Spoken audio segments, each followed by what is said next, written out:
Lockheed Martin has been granted a $10.9 billion contract to maintain and enhance the U.S. Air Force's F-22 Raptor aircraft.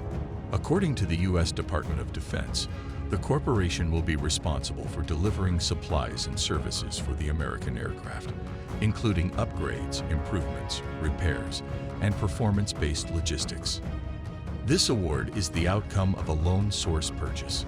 Fiscal 2021 research, development, test, and evaluation funds in the amount of $200,000 are being obligated on the first delivery order at the time of award, the agency said in a news statement. Work on the contract will be carried out in Texas and is anticipated to be complete by October 2031. About the F-22 Raptor.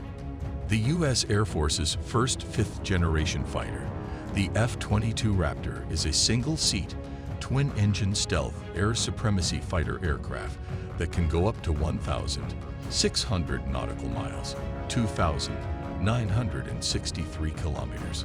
2,963 kilometers. It is fitted with low observable technologies that give better survivability and lethality against air-to-air and surface-to-air threats. With a maximum speed of Mach 2 to 450 kilometers per hour / 1,522 miles